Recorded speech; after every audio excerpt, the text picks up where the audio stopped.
Bonjour à tous et bienvenue dans ce nouveau numéro de l'émission Point de Rupture, une émission que nous vous proposons en partenariat avec le mensuel Rupture. Et d'ailleurs, nous avons ici le rédacteur en chef de Rupture, Pierre Lévy. Pierre Lévy, bonjour. Bonjour Vincent.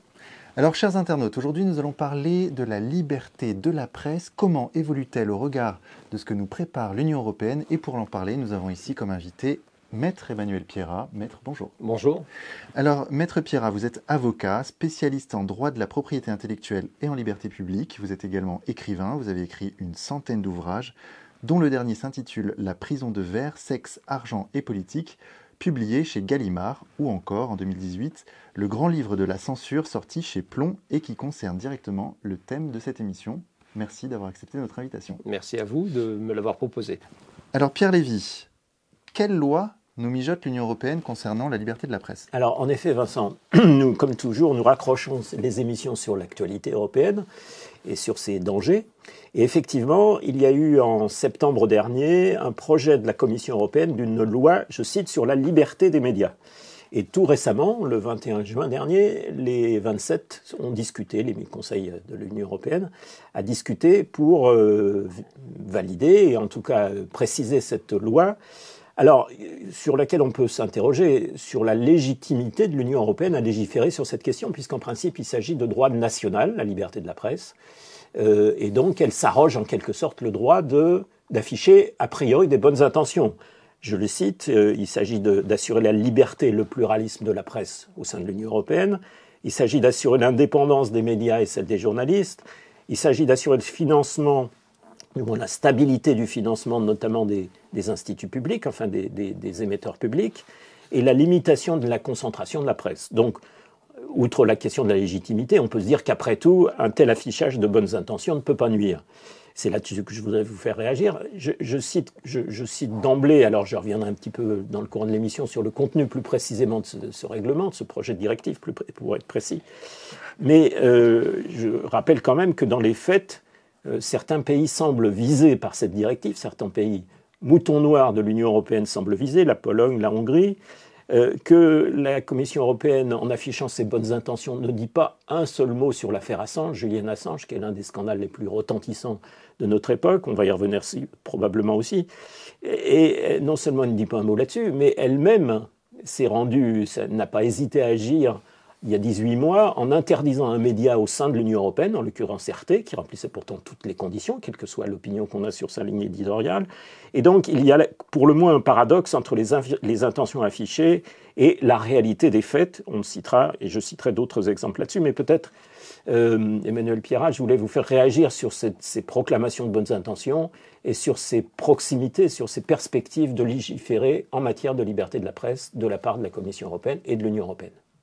Cher Pierre Lévy, cher Vincent, effectivement l'Union européenne s'immisce désormais dans la question de la liberté d'expression et peut-être en le prenant le problème à l'envers. Il faut bien comprendre que dans tous les systèmes juridiques, en France, dans un cercle plus large que l'Union européenne, qui concerne la Convention européenne des droits de l'homme et de sauvegarde des libertés fondamentales, dans lesquelles la Russie et la Turquie sont parties prenantes, donc plus large, il y a toujours un grand principe qui est la liberté d'expression et des exceptions, qui sont la diffamation, l'outrage aux bonnes mœurs, la vie privée, etc., le secret défense. L'incitation à la haine raciale. L'incitation à la haine raciale, bien sûr. Et le combat essentiel est évidemment sur l'antisémitisme, la haine raciale, le sexisme et l'homophobie.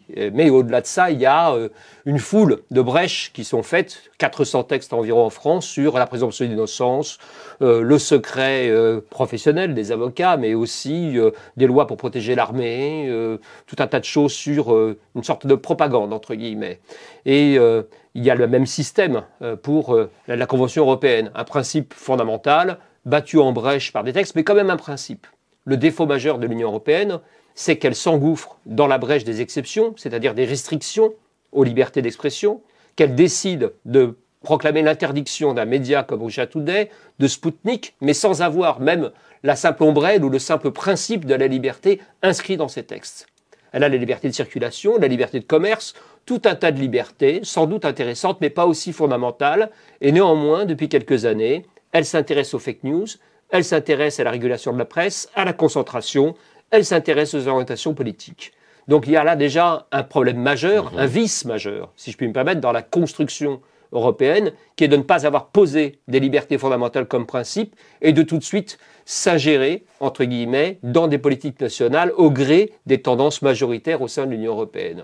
C'est-à-dire de celles qui sont dans le camp, on va dire plutôt de l'Ouest, contre une partie plus récemment intégrée de pays, en oubliant aussi des libertés essentielles, comme celle évidemment des lanceurs d'alerte, avec une directive plutôt hypocrite sur le sujet qui existe, qui a déjà 3 ou 4 ans, mais qui est faite pour protéger un certain nombre d'intérêts, tout en laissant l'impression que le lanceur d'alerte pourrait bénéficier de législation nationale. Le résultat, c'est, on les connaît, Julian Assange banni de toute liberté d'expression et enfermé, entre guillemets. C'est des lanceurs d'alerte qui sont obligés de se réfugier à Moscou ou ailleurs. C'est les LuxLeaks et tout un tas d'autres problèmes qui montrent que l'Union européenne n'a pas réglé ce qu'elle proclamait vouloir éclaircir. Alors, quitte à ce que je me fasse l'avocat du diable, je vais préciser peut-être en quelques mots le contenu objectif, parce que notre émission est également pour informer, qui est mis en avant par la Commission européenne pour justifier et pour donner la perspective de ses intentions proclamées.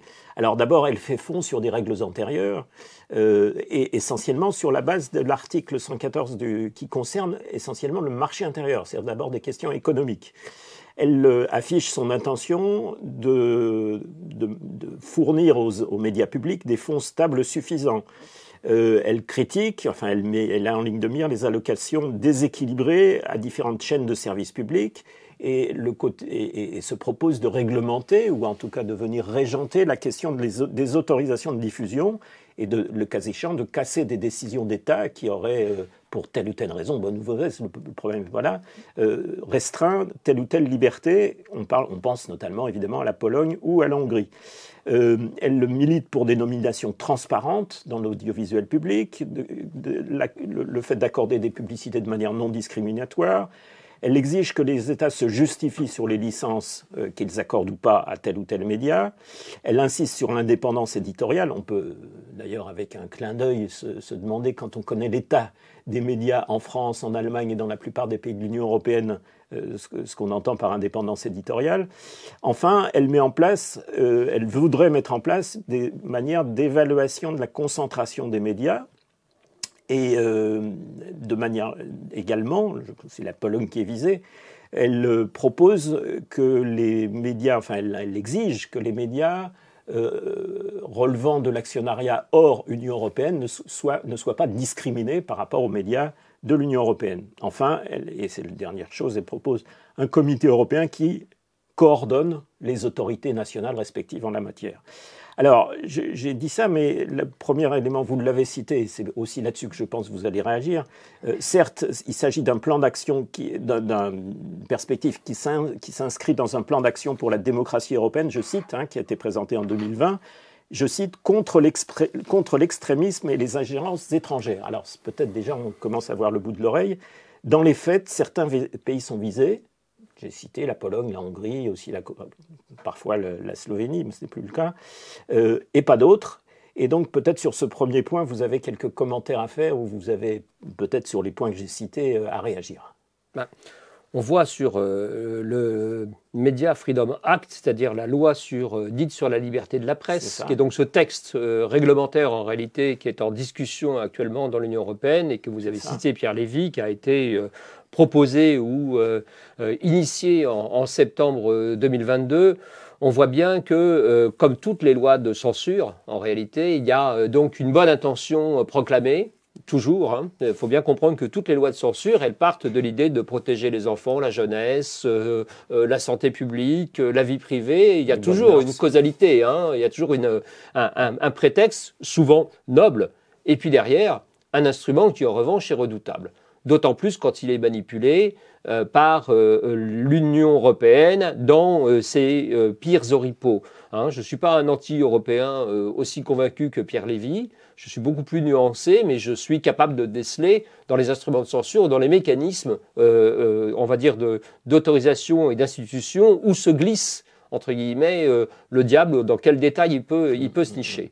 En l'occurrence, si je prends précisément cette histoire de loi sur la liberté de la presse, dit par exemple, dans une chose qui suscite débat en mois de juin 2023, que les médias les États plutôt doivent assurer la protection des sources de tous les médias dans le cadre de l'Union européenne. C'est-à-dire qu'il est interdit à un État, de surveiller avec des logiciels espions, des spy catchers, tout un tas de systèmes technologiques, les sources et d'identifier qui nourrit éventuellement les journalistes d'informations compromettantes et qui éclatent et donnent lieu à des scandales publics. Il y a eu des scandales qui ont éclaté. Évidemment. Mais la difficulté, c'est que dans le même temps, l'Union européenne prévoit la possibilité aux États de déroger à ce principe, c'est-à-dire protection des sources d'un côté, mais si vous avez des problèmes de sécurité nationale, d'ordre public, et là il y a une espèce de flou absolument général dans la brèche qui permet donc en réalité à tout État de s'immiscer dans la rédaction d'une radio, d'une web radio, d'un média en ligne, de presse écrite pour espionner et connaître comment s'alimente ou comment s'informe la totalité des journalistes. Donc, on est véritablement là dans une hypocrisie. Un texte qui s'appelle comme toujours sur la liberté de la presse. En France, nous connaissons la loi du 29 juillet 1880, dite sur la liberté de la presse. Article 1, la presse est libre. Article 2, la diffamation est réprimée. Article 3, l'injure est réprimée. Article 4, c'était l'offense au chef d'État étranger, l'offense au chef d'État, le crime de lèse-majesté. Enfin, il y en a 80 de censure et de restriction. Donc, quand un texte s'appelle sur la liberté, il faut toujours se méfier parce que derrière, il est évidemment complètement contraire à ce qu'il est dit dans son principe. Et en l'occurrence, dans le texte de l'Union européenne, dans le Media Freedom Act, on peut le lire comme une grande déclaration d'intention suivie de tout un tas de possibilités de contourner cette intention. Avec ce paradoxe, encore une fois, de viser clairement, de façon sous-jacente plutôt, la Hongrie, la Pologne, la Slovénie dans les régimes précédents et les gouvernements précédents qui sont tombés il y a quelques temps par les urnes, mais tout en laissant la possibilité à ces mêmes États et à ceux qui éventuellement les combattent de pouvoir espionner, contrôler leurs propres journalistes. Ça n'est qu'un des points de ce texte. Évidemment extrêmement dangereux parce que ce sont des fonctionnaires qui jouent avec de la nitroglycérine, pour faire simple. Il vaudrait mieux qu'on ne s'en touche pas du tout, qu'on ne s'en occupe pas du tout, puisque par ailleurs, la Convention européenne de droits de l'homme, de sauvegarde des libertés fondamentales, qui encore une fois concerne une cinquantaine d'États quasiment et non pas les seuls États de l'Union européenne, pose déjà un certain nombre de principes qui sont déjà battus en brèche. Que la plupart des États possèdent des systèmes de protection des libertés fondamentales. La France, heureusement, le juriste que je suis s'appuie tous les jours sur la Déclaration des droits de l'homme et du citoyen de 1789, applicable et invocable devant un tribunal, qui me permet de plaider la liberté comme principe et puis de venir, donc par conséquent, attaquer tous les systèmes de censure. Là, nous n'avons donc pas ce garde-fou. Nous avons un texte a priori amphigourique et pétri de bonne morale, et derrière, la possibilité, en réalité, donnée pour la première fois expressément, d'espionner les journalistes, comme on n'a pas connu ça depuis les micros au canard enchaîné ou les écoutes pendant le général de Gaulle. Alors, vous avez évoqué la Pologne, la Hongrie, qui sont régulièrement dans le viseur de la Commission européenne et du Parlement européen. Peut-être peut-on préciser pour nos internautes qui ne sont pas forcément au courant que ces deux pays sont accusés, et il y a même des sanctions qui sont en cours, d'influer sur les médias publics, de prendre sous leur gouverne et de restreindre la liberté de ceux qui ne sont pas pour le gouvernement mais se situent dans l'opposition.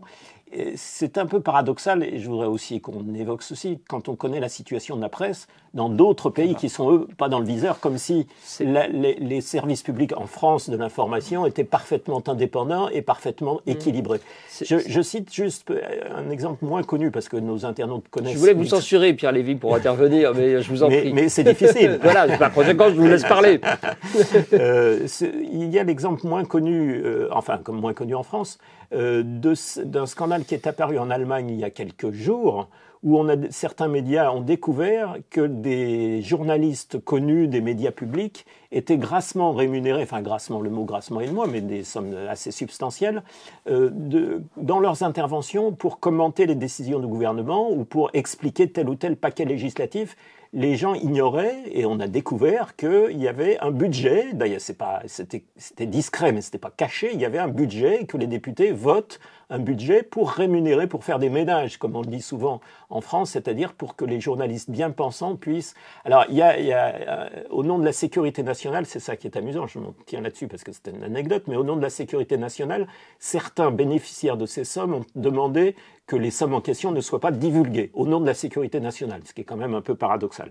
Et puis, il y a quand même, vous l'avez cité, je voudrais qu'on y revienne, l'affaire Assange. Alors certes, la Commission européenne n'est pas la première responsable des malheurs qui arrivent à ce journaliste. Je rappelle quand même en 2 mots l'histoire.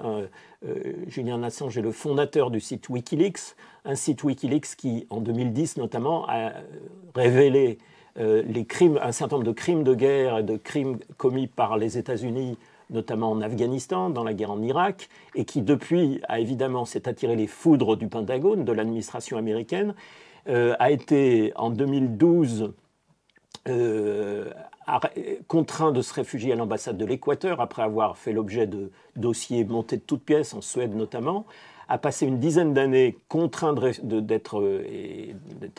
rester dans cette ambassade en faisant l'objet de pressions, de campagnes de calomnie, de diffamation considérables, et qui a été expulsé de cette ambassade parce qu'il y a eu un changement en Équateur, et qui est aujourd'hui toujours détenu dans la sombre prison de Belmarsh à Londres, en attendant une possible extradition vers les États-Unis, où il est passible de 175 années de prison, avec 18 chefs d'inculpation au titre de l'Espionnage Act américain passé en 1917, comme s'il s'agissait de divulguer des données à des puissances étrangères, alors qu'il n'a fait qu'un travail de journaliste à révéler un certain nombre de turpitudes, notamment de l'armée américaine.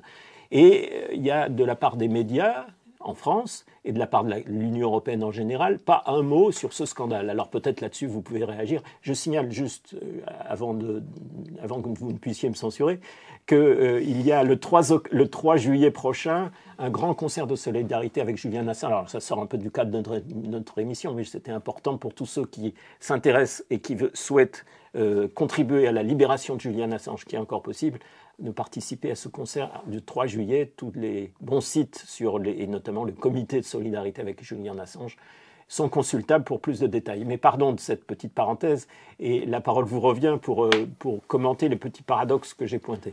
Alors, il y a beaucoup de paradoxes et beaucoup d'éléments riches dans cette conversation. Je vais quand même revenir, avant de parler de Julian Assange, sur la question de les subventions publiques, oui, le service public, le fonctionnement, on va dire, nécessaire entre l'État et les médias. Oui. Hein, à partir du moment où on considère qu'un média est difficilement rentable, entre guillemets, je connais très peu qui arrive en tant que spécialiste des médias depuis 30 ans, exerçant dans le droit de la culture et le droit de l'information, je connais très très peu de médias qui arrivent à s'autofinancer.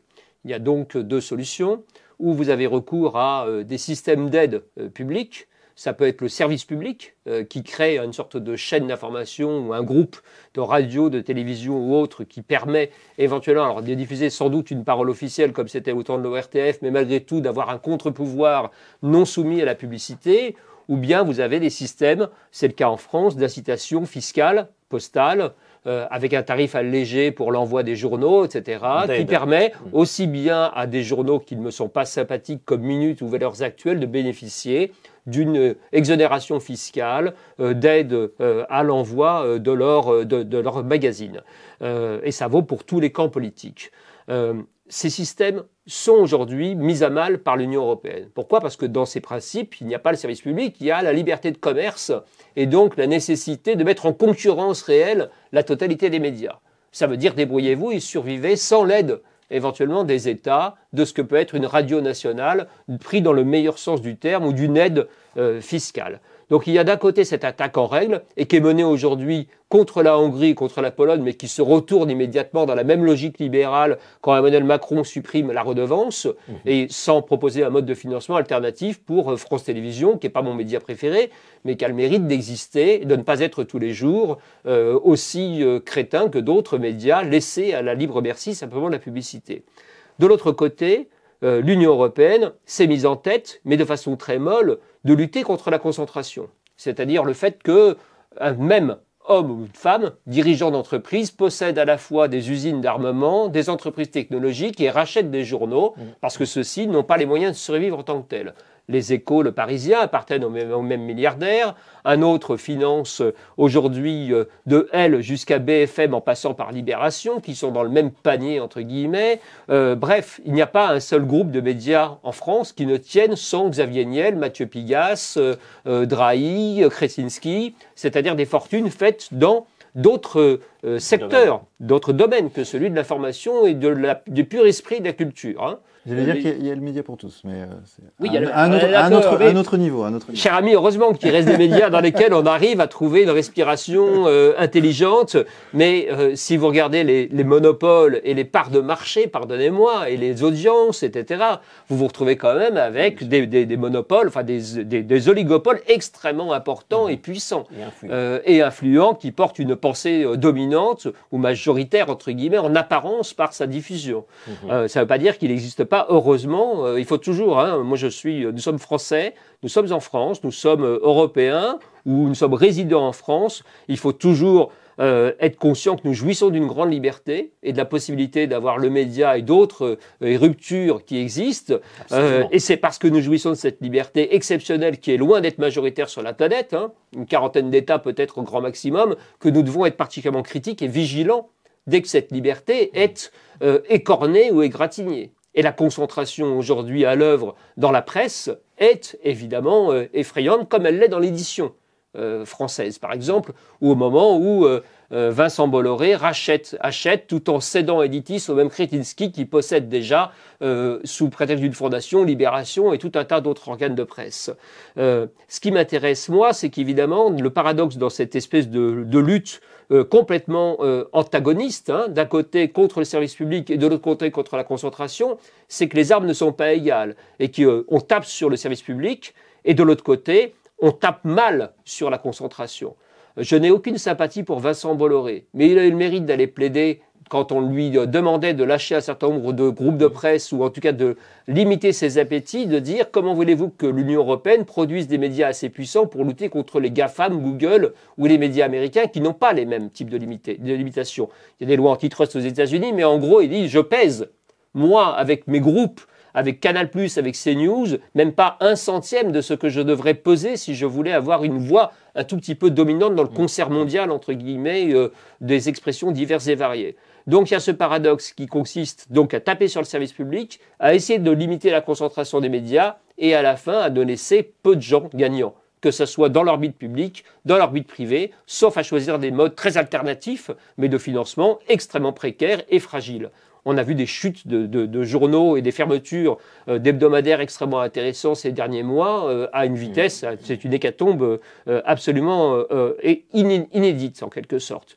Tout en bénéficiant, encore une fois de l'autre côté, grâce aux réseaux sociaux, grâce à Internet, grâce à d'autres systèmes ingénieux qui sont à la fois un des pires modes contemporains et en même temps une voie de liberté exceptionnelle, la possibilité de faire une chaîne sur Internet qui n'est pas soumise à ce même diktat.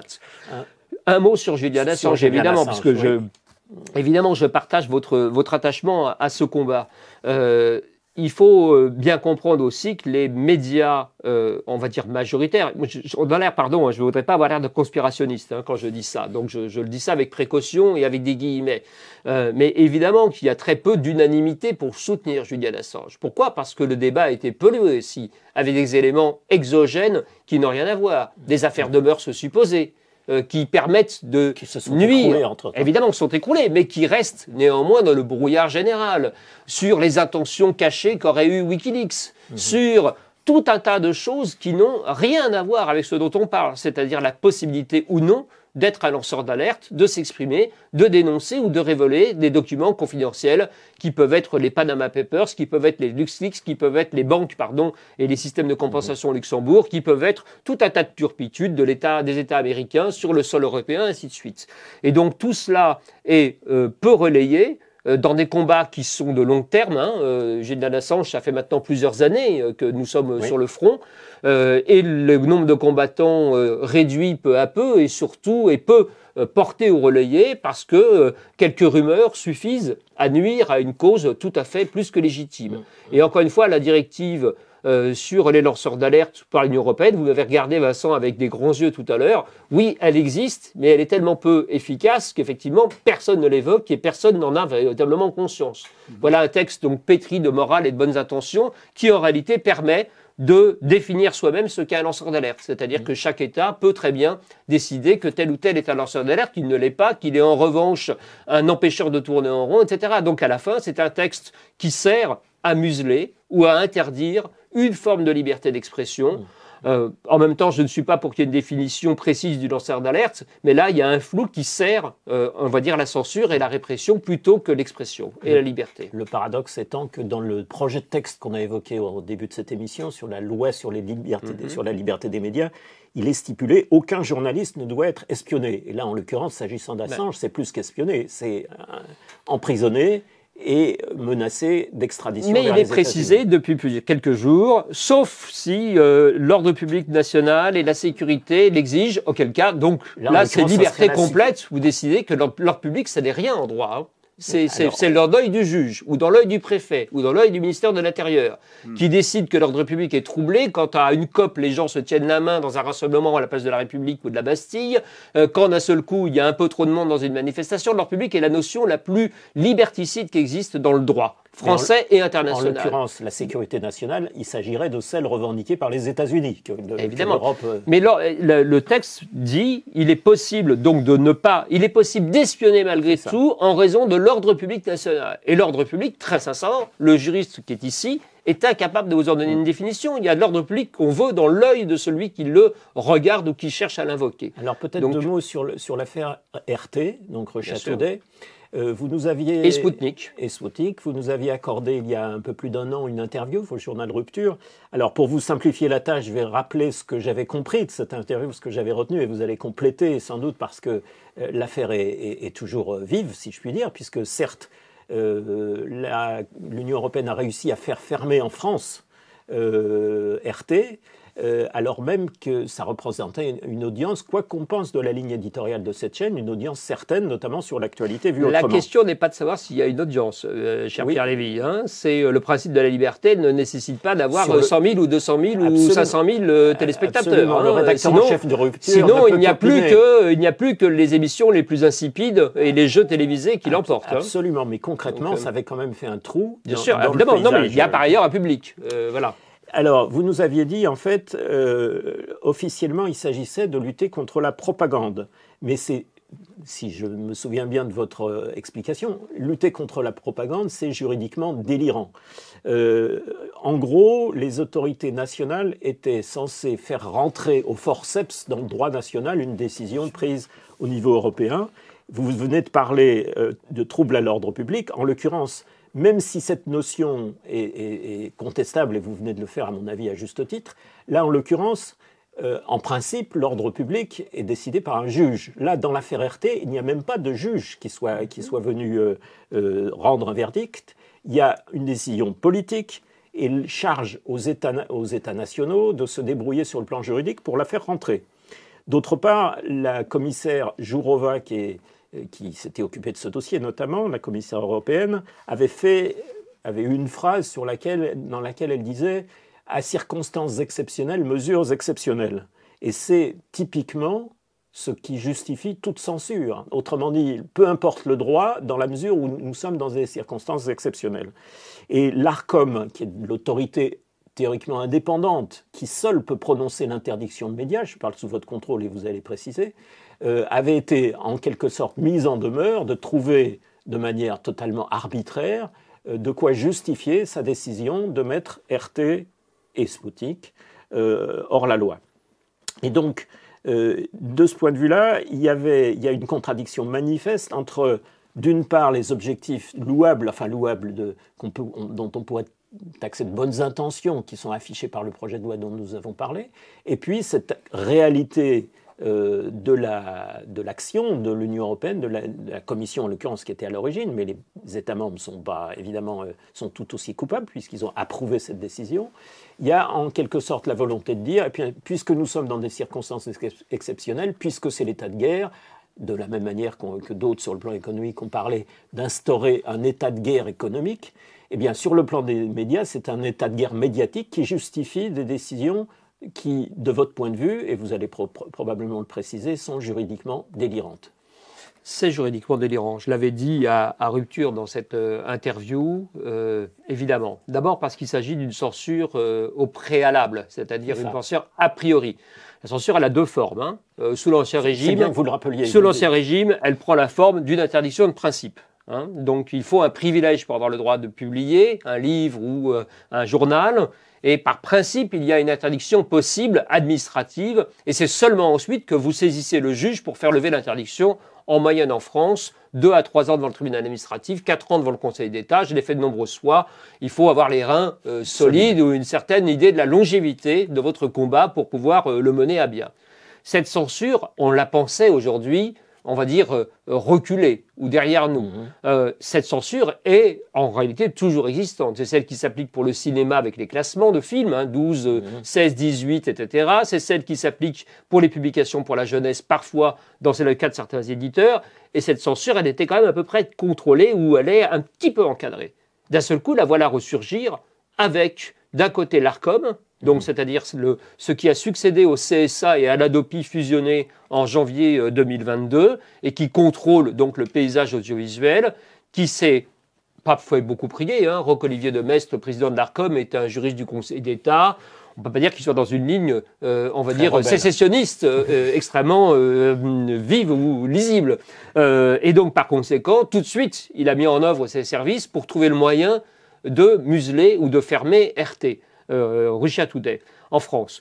Dans le même temps, l'Union européenne, effectivement, s'est lancée dans la même croisade, avec des arguments qui ne tiennent à rien en droit. Mon ami Jean-Jacques Pauvert, éditeur dont j'ai écrit la biographie, qui était un éditeur très très très engagé pour la liberté d'expression, disait « J'ai été poursuivi et condamné de nombreuses fois pour l'outrage aux bonnes mœurs. » Il dit « Je ne sais toujours pas ce que c'est que les bonnes mœurs, mais en revanche, les mauvaises, j'ai compris. » C'est moi. Donc, c'est-à-dire que c'est des notions tellement vastes et tellement floues qu'elles permettent de faire tout ce que l'on veut à disposition discrétionnaire de celui qui les manipule. Donc quand on dit une ingérence étrangère, une influence de la propagande, moi je suis fasciné qu'on ait d'un côté la possibilité de regarder, c'est le cas sur la télévision CCTV, c'est-à-dire la télévision du régime de Pékin, celle du régime de Riyad, celle de tous les États du Golfe, etc., mais que Russia Today soit banni sans même une décision du juge.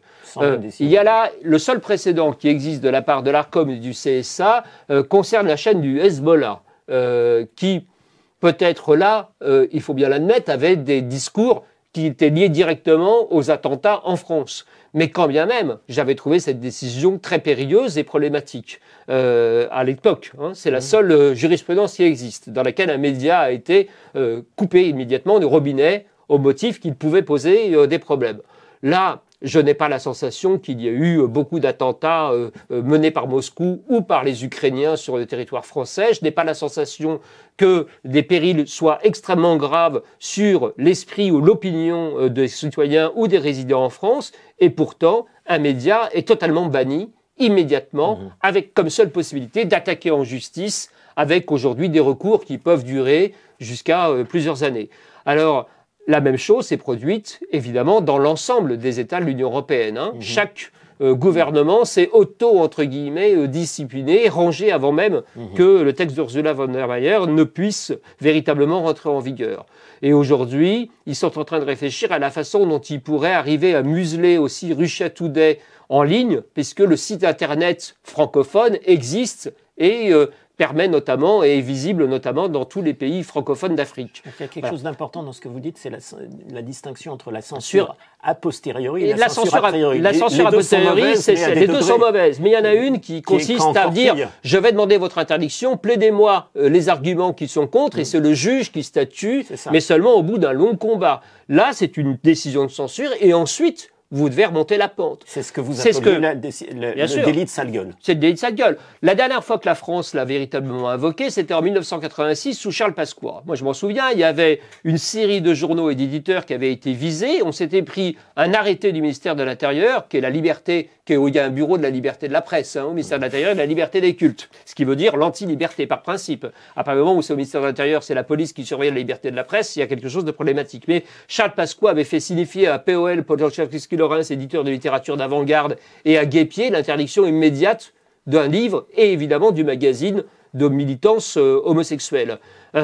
En même temps qu'il balançait une interdiction contre Grossin Magazine et je ne sais trop quelle autre revue plus ou moins, on va dire, pornographique.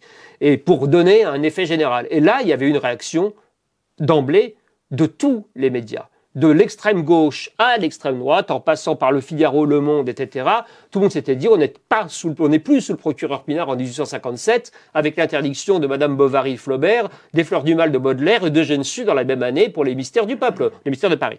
Il y a donc quelque chose qui ne va pas quand on utilise la censure a priori. Oui. Et Charles Pasqua avait reculé, tout en ayant fait un musée des horreurs dans le ministère de l'Intérieur, dans lequel il y avait Guépier, Grossin Magazine, et le roman de Mathieu Lindon exposé au milieu de tout ça. Et donc, je pensais, jeune étudiant en droit à l'époque, que mon avenir professionnel serait de combattre la censure une fois devant les tribunaux, avant son application. Désormais, nous sommes repartis dans un système en arrière et nous sommes dans une interdiction qu'on n'avait pas connue depuis Charles Pasqua ou depuis la guerre d'Algérie ou la guerre d'indépendance algérienne, pour être précis, sous le régime du général de Gaulle. Et encore à l'époque, non pas pour le défendre, mais il y avait, du point de vue du droit, un état d'exception. Oui, mais ce qui évidemment est toujours problématique. Mais là, il n'y en a pas. Ce qui n'est pas le cas aujourd'hui. Ce qui n'est plus le cas. Mais on va pas s'en plaindre. On va pas s'en plaindre, mais... Là, c'est au nom de la lutte contre la propagande de guerre. Oui. Est-ce que ça a une réalité juridique, ça, la propagande ? Alors, ça a une réalité juridique. Ça n'a pas de réalité juridique au niveau de l'Union européenne, mais en France, dans les textes de loi en droit positif, c'est-à-dire en vigueur, il y a toujours tout un tas de textes en vigueur en bénéfice de l'armée. Je vous donne des exemples. J'ai plaidé pendant de nombreuses années pour Cabu, feu Cabu. Et nous étions poursuivis régulièrement pour des dessins dans le Canard enchaîné, d'abord par l'Église, ça arrivait assez fréquemment, et surtout par l'armée, pour délit d'incitation à rejoindre les rangs de l'ennemi, provocation à la désobéissance militaire. Ouais. Puisque Cabu tapait sur le service national, tapait sur des généraux qui demandaient plus d'argent encore à Dassault pour pouvoir acheter des choses à Dassault, et on était régulièrement attaqué par le ministère de la Défense.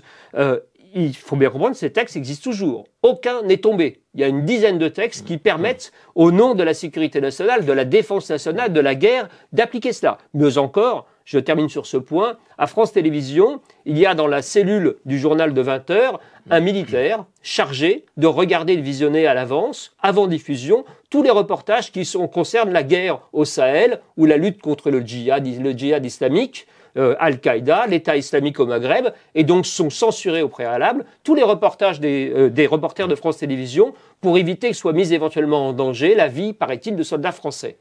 Là, il y a quelque chose qui, moi, me laisse extrêmement songeur, comme à Radio France dans les années 92-93, au moment de la guerre du Golfe, 91, 92, 93, on n'avait pas le droit de diffuser, par exemple, une chanson d'Alain Bachung qui dit « dans les golfs pas très clairs » parce que ça pouvait faire référence, c'était le golfe du Morbihan, la Mococadise, mais ça pouvait faire référence à la guerre du Golfe et démoraliser les troupes et inquiéter les familles. On avait interdit de diffusion Daniel Balavoine qui chantait le désert, on avait interdit de diffusion Niagara qui disait « sous les bombes je danse » et je sais plus quoi. Enfin, et j'avais fait un livre sur ça qui s'appelle « 100 chansons censurées » et il y a véritablement des tampons qui étaient sur les disques à Radio France avec marqué « interdit de diffusion à la radio » en raison d'une demande du ministère de la Défense. Donc il y a des textes qui existent et qui permettent de museler des médias au principe d'une sécurité nationale ou d'un danger pour l'armée française. Je ne pense pas qu'on soit tout à fait dans cette situation encore et que l'armée française soit officiellement engagée sur le front. Et quand bien même le serait-elle, je suis toujours pour la chanson de Craonne et pour les discours pacifistes et antimilitaristes de ceux de 14-18 qui étaient fusillés pour avoir entonné cette belle mélodie qui leur permettait dans les tranchées de contester ce pourquoi on les avait envoyés. Et par contre, sur YouTube, c'est l'anarchie. Sur YouTube, Oui, bien là, sûr. sur YouTube, c'est le n'importe quoi. On partage votre insurrection. On peut se faire censurer pour n'importe quelle raison, quoi, sur YouTube. Ah oui, parce que sur YouTube, vous êtes soumis à un autre système, vous êtes soumis à Google, qui a sa propre politique. Il vous a pas échappé que c'est une entreprise américaine avec des règles d'autorégulation qui décident, comme Facebook interdit l'origine du monde de Courbet, la liberté guidant le peuple de Delacroix, parce qu'on voit le sein de Marianne montant sur la barricade à côté de Gavroche. Donc, comme ce sont des plateformes qui sont destinées à être diffusées dans le monde entier et avec des intérêts américains, on censure, on autocensure automatiquement, on va dire un peu à la tête du client. Et non pas avec des règles de droit, mais des règles de conditions générales de vente. Alors, en quelque sorte. Avec un algorithme qui est totalement abscon. Évidemment, mais dans une émission à périmètre européen, oui, bien sûr. Rajouter quand même un élément. élément. YouTube, c'est en Europe aussi. Oui. Ça concerne largement les médias européens. Nous sommes sur YouTube. Pour l'heure encore. Je voudrais citer un exemple tout récent en Allemagne où un militant d'un mouvement pacifiste récemment a fait un discours public devant ses partisans qui prônait un rapprochement avec la Russie ou en tout cas des accords. Il y a une diminution de la tension et que ce n'est pas par l'affrontement avec la Russie qu'on réglerait les questions de la paix mondiale. Et ce militant a été traîné devant un tribunal, accusé par le parquet d'incitation à la guerre, enfin d'incitation plus exactement au sentiment anti-ukrainien. Alors il a été, dans un premier temps, il a fait l'objet d'un non-lieu par un juge de premier niveau, mais il y a eu un appel et le procureur a demandé à ce qu'une condamnation soit prononcée parce que ça nuisait aux intérêts de l'Ukraine dans le contexte de la guerre. Donc il faut bien voir que quand on parle des notions de censure en France, on a évidemment tout à fait raison, mais que quand on resitue dans le contexte des restrictions qu'on évoquait sous couvert de bonnes intentions, on a un certain nombre de pays qui n'attendent pas, si je puis dire, enfin qui sont bien dans cette ligne-là. Mais parce qu'il y a aussi un phénomène d'autocensure extrêmement fort. Hein. Très sincèrement, moi qui ai écrit beaucoup sur la cancel culture et un certain nombre de phénomènes nouveaux de censure, j'observais quand même au début du conflit entre guillemets entre l'Ukraine et la Russie, les oukas qui étaient menés contre un chef d'orchestre russe qui jouait à la Philharmonie de Los Angeles, contre un metteur en scène russe qui avait le malheur d'être à la Scala de Milan. En bas de chez moi, l'épicerie qui s'appelait Produits Russes est devenue Produits Slaves en 24 heures, parce que des gens étaient à la limite de casser la vitre. Donc la vitrine. Donc on est dans un système dans lequel nous sommes déjà conditionnés pour accepter ce genre de choses. Quand un pays complet est capable de penser que le cornichon molosol est une attaque grave à la liberté de la démocratie française, il y a quelque chose qui ne tourne pas rond. Et évidemment la porte ouverte à interdire sur YouTube ou un média qui d'un seul coup serait légèrement dissident dans sa façon de s'exprimer.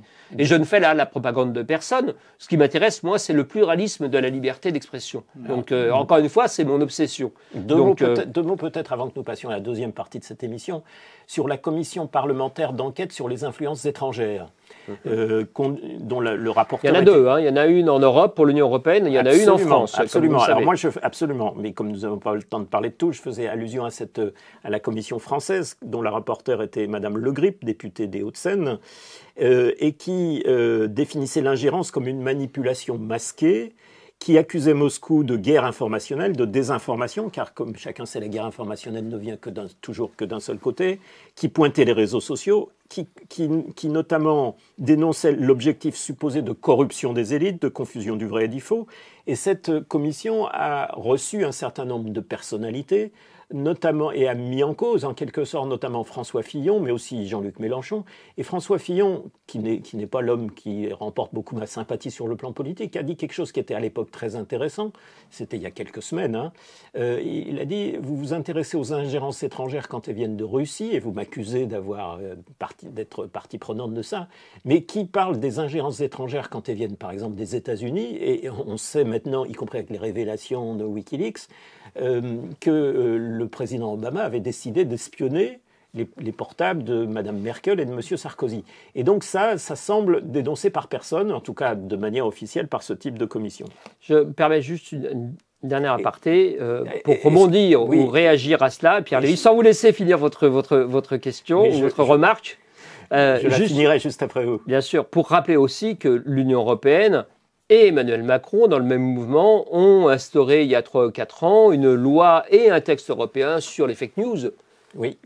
Alors là, la possibilité de décider ce qu'est l'histoire officielle. Oui. C'est-à-dire de dire que un récit, une analyse politique est ou non, on va dire, du bon côté. C'est-à-dire que c'est la possibilité pour un texte de loi renvoyé à un juge de dire « vous avez raison devant l'histoire » ou « ce que vous racontez sera faux ». C'est un travail d'historien, c'est un travail de critique politique, c'est un travail d'essayiste. Et là, pour la première fois, nous avons été capables de produire 2 textes qui sont ce qu'on appelait le délit de fausse nouvelle au début du XXe siècle, qui avait été tombé totalement en désuétude tant il était dangereux et que nous avons réinstauré. Heureusement, comme nous n'avons pas affaire nécessairement aux purs inventeurs du Code civil, nous avons un texte qui est tellement mal fichu qu'il s'avère inapplicable en l'espèce et qu'il n'a pas trouvé par chance.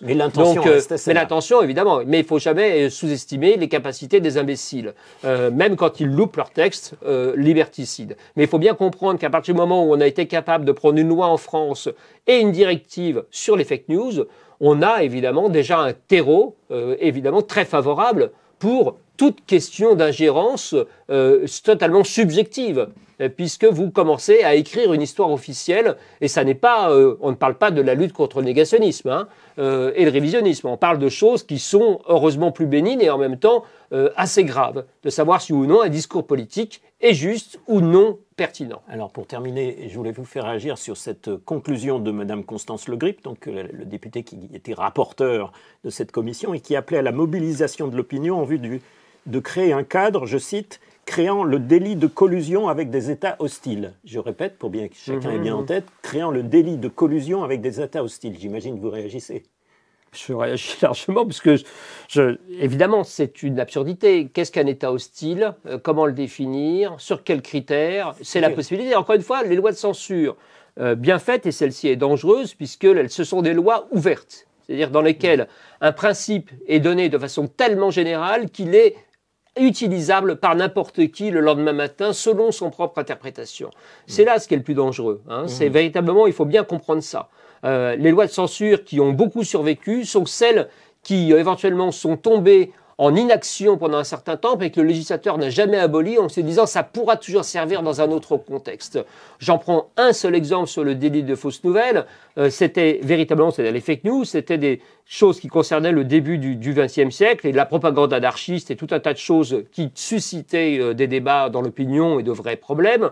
Et on se retrouve des années plus tard, des décennies plus tard, avec l'utilisation de ces mêmes textes de façon relativement inefficace, mais peu importe, l'intention était là pour interdire tel ou tel reportage qui porterait atteinte à l'image qu'on pourrait avoir des banlieues ou des quartiers. Ça s'est plaidé il n'y a pas si longtemps que ça, pensant que l'image qui était renvoyée de la réalité sociale n'était pas conforme à celle que l'esprit du service public ou de l'ordre public voulait renvoyer de ce qu'est éventuellement un quartier paupérisé. Donc les fausses nouvelles, évidemment que c'est extrêmement dangereux, puisque la fausse nouvelle, elle est encore une fois, c'est comme la morale ou c'est comme la censure. Nous avons tous notre propre vision de ce qui devrait être interdit ou de ce qui ne devrait pas l'être. Donc il faut se garder de ces instruments qui sont malléables à la merci de celui qui voit dans l'autre, dans le regard de l'autre, quelque chose qu'il a envie d'anéantir. Je terminerai sur la formule d'un de mes amis magistrats qui siège à la commission de censure du cinéma, qui s'appelle Commission du visage cinématographique, mais c'est ça, et qui me dit de temps en temps, j'ai vu un film merveilleux, on l'a interdit aussitôt.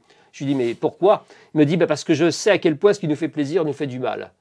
Voilà, je vous laisse sur cette phrase qui, moi, me laisse toujours songeur. Avant de basculer sur la seconde partie où nous voulions vous cuisiner à propos des questions d'intelligence artificielle, et je vais laisser la parole à Vincent pour cela, juste pour conclure sur la volonté de l'Union européenne, à mon sens, d'unifier, de centraliser, d'imposer des normes uniques, alors libérales entre guillemets quand ça l'arrange, quand il s'agit de taper sur le bec de Budapest ou de Varsovie, et autoritaires quand ça l'arrange aussi, c'est-à-dire quand il s'agit de faire taire des voix qui semblent en intelligence avec des puissances étrangères, pour reprendre cette formule, mais qui en réalité n'est autre que la traduction sur le plan des libertés publiques de l'état de guerre rampant qui semble s'installer aujourd'hui.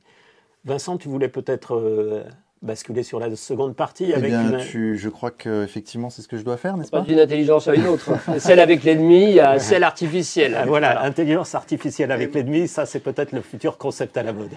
Merci à tous d'avoir suivi cette émission. Comme vous le savez, elle est partagée en 2 parties. La première partie que vous venez de voir et qui est publique, accessible à tous, et une deuxième partie qui est réservée aux contributeurs du Média pour tous et aux abonnés du mensuel Rupture. Donc n'hésitez pas à contribuer ou à vous abonner ou vous abonner à Rupture. Et en tout cas, n'hésitez pas non plus à partager cette émission, à en parler autour de vous, à commenter, à mettre un pouce bleu, ça nous rend service. Merci à tous.